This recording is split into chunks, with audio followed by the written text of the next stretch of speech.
Assalamualaikum warahmatullahi wabarakatuh. Selamat pagi anak-anak, bagaimana kabarnya hari ini?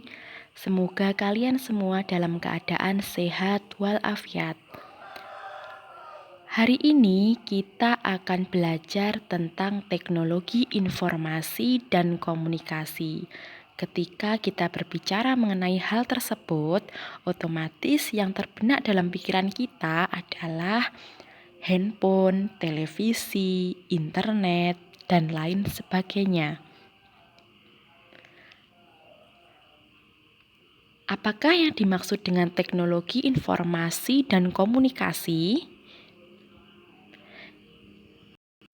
Jadi, ada beberapa pengertian teknologi informasi dan komunikasi menurut beberapa ahli.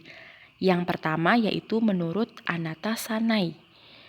Dia mengartikan bahwa teknologi informasi dan komunikasi adalah suatu alat yang digunakan untuk mendapatkan informasi atau pengetahuan dari orang lain.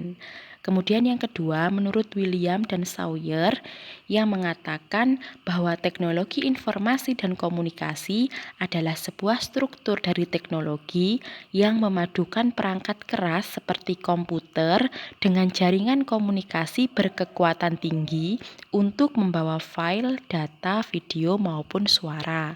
Dan yang terakhir yaitu menurut Susanto yang mengartikan bahwasanya teknologi informasi dan komunikasi yaitu sarana atau media yang dipakai untuk kebutuhan transfer file baik berupa informasi ataupun data. Adapun fungsi dari teknologi informasi dan komunikasi diantaranya yaitu memberikan kemudahan mengakses informasi, memudahkan pekerjaan, memberikan kemudahan dalam berkomunikasi, dan memudahkan dalam bertransaksi. Namun, ternyata teknologi informasi dan komunikasi juga memiliki dampak buruk. Apa saja dampak buruknya? Di antaranya, bagi kesehatan akan mengakibatkan gangguan mata, gangguan tulang punggung, dan lain sebagainya. Bagi sosial dan psikologi akan menyebabkan ketergantungan asosial dan lain sebagainya.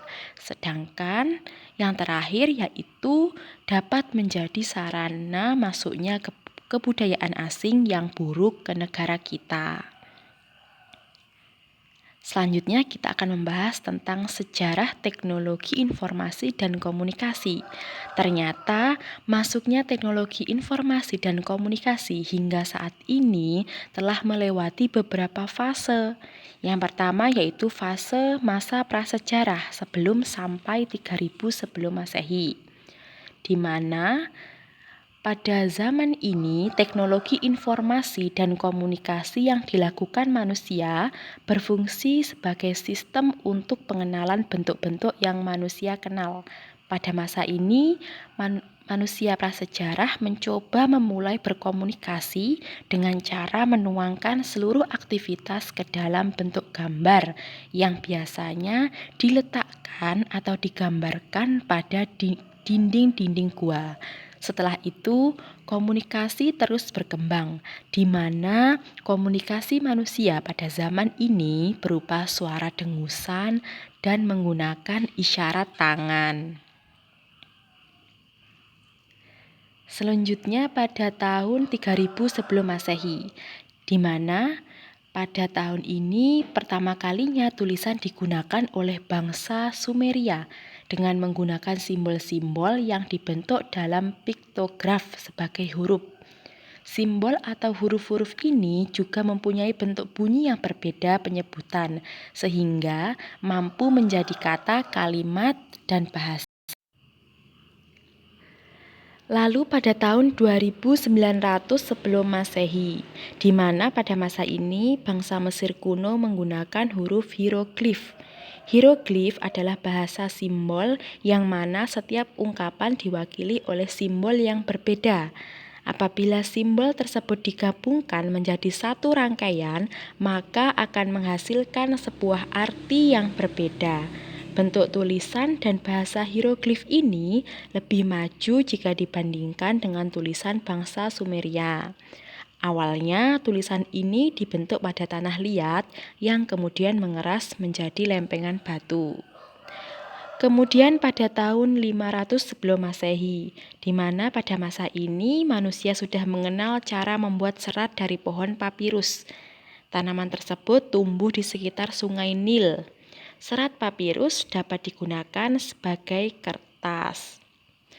Dan yang terakhir yaitu pada tahun 150 Masehi, di mana pada masa ini bangsa Tiongkok berhasil menemukan kertas yang dibuat dari serat bambu. Selain itu, bangsa Tiongkok juga telah menggunakan abakus, yaitu alat untuk menghitung yang dianggap sebagai asal mula mesin komputasi. Biasanya kalau sekarang ini abakus disebut dengan sempoa. Lalu, ada beberapa contoh media komunikasi pada masa kuno, di antaranya asap, kentongan, prasasti, bereguh, burung merpati, dan trompet dari tanduk hewan. Sedangkan beberapa contoh media komunikasi pada zaman modern diantaranya adalah koran, radio, televisi, telepon, handphone, faksimiles, komputer, handy-talkie, telegraf, dan internet. Jadi jika disimpulkan, saat ini kita ada di masa modern yang mana kita menggunakan alat informasi dan komunikasi yang lebih canggih dan kompleks seperti contohnya pada slide ini. Pembelajaran hari ini cukup sampai di sini. Selamat belajar dan tetap semangat. Wassalamualaikum warahmatullahi wabarakatuh.